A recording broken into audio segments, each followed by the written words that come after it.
So this exam question is clearly looking at circles. So let's have a look. So it says a circle with centre 9 minus 6 touches the x-axis as shown in figure 4. Write down the equation of the circle. So let's start with what we know about the equation of a circle. We know that it's in the form x minus a squared plus y minus b squared is equal to the radius squared.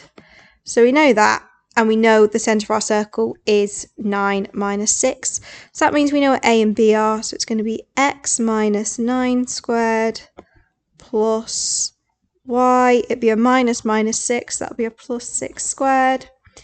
And then for our radius, let's think about what we're told here. Because we are told this, it touches the x-axis. Now that's quite an important piece of information here. So we know this is our centre point here at 9 minus 6.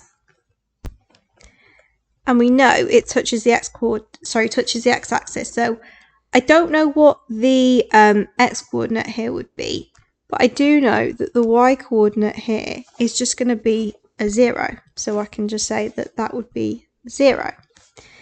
And that is going to be a vertical line going down like that, and that would be the radius of our circle. So this point here, I know that y is 0, and at the centre of our circle, I know that y is minus 6. So that gap there is 6, isn't it? It's got a difference of 6. And that is the radius. So the radius is 6.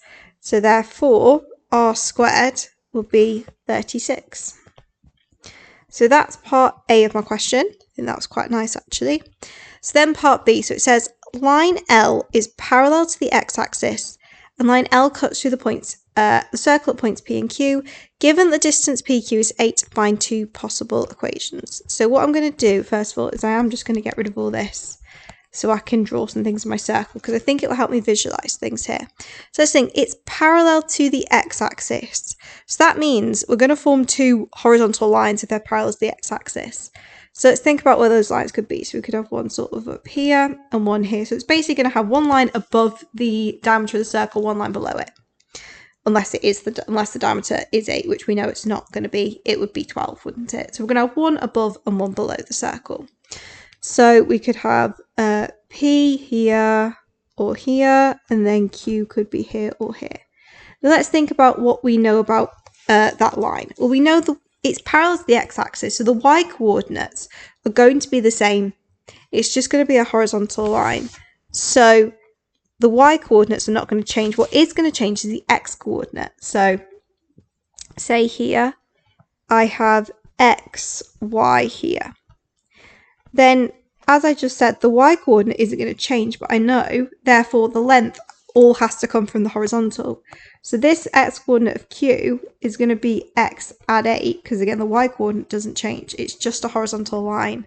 So the P and Q, just the x-coordinate have a difference of 8.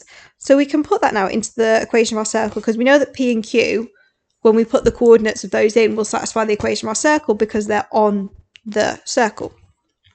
So let's put those in. So let's say, for example, P, if I call P is at the coordinate x, y, let's substitute that into our equation for the circle. So that is just going to be literally x minus 9 squared plus y plus 6 squared is equal to 36. And then Q is now at the point x plus 8y.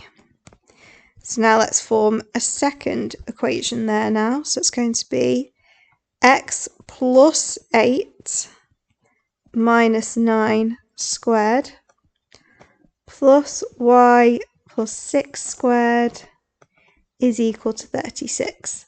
So I've basically now got 2 simultaneous equations, really, which I can then sort of eliminate terms and solve. So let's think, well, this bit and this bit are the same. I could minus the y plus 6 squared across and they'd equal the same thing. So it basically means I can make x minus 9 squared equal to x plus 8 minus 9 squared. because those bits that are put in a box there are the same. So that basically means now I can say this, that x minus 9 squared is equal to x plus 8 minus 9 squared, which would just become x minus 1 squared. So then I'd expand that out. So we're going to get here x squared minus 18x plus 81 is equal to x squared minus 2x plus 1. Then hopefully we can see the x squareds are going to cancel out. If I add the 18x across, that'll give me 16x here. And then take the 1, I'd get 16x is 80. And then 80 divided by 16 is 5. So that gives me that x is equal to 5. So the x coordinate there could be 5. And then the coordinate of q, x plus 8, would be 13. So, because it'd be x at 8. So I now know what the x coordinate is, but I need to know the equations of the lines. Now, because they are horizontal lines, they are going to be in the form y is equal to something. And it'll be equal to whatever the y coordinate is here, because remember the y coordinate is a constant. So I need to find what the y coordinate is going to be. And again, those points are on the circle, so I can put that back in now to the equation of my circle. So I can put x as 5 in now. So I can put 5 minus 9 squared plus, I think it's y plus 6 squared if I remember, is equal to 36. And now let's set up an equation there that we can solve. So 5 minus 9 would give me minus 4, and then square that, that would be 16. And then here we'd end up with y squared plus 12y plus 36 is equal to 36. So if I take the 36, they would cancel out. And that would leave me with y squared plus 12y plus 16 is equal to 0. And now we've got a quadratic there that we can solve, so either using the solver tool or using the quadratic formula to solve that. So I just bunged it into my solver tool there, and I get that, if I'm using a pen, I get that y is equal to minus 6 plus 2 root 5, and y is equal to minus 6 minus 2 root 5. And they are going to be the equations that we need, because remember, as we said before, it's just a horizontal line, and horizontal lines are in that form y equals something because the y coordinate is the same along those lines. So either it's minus 6 plus 2 root 5 or minus 6 minus 2 root 5. So that is the solution to part B.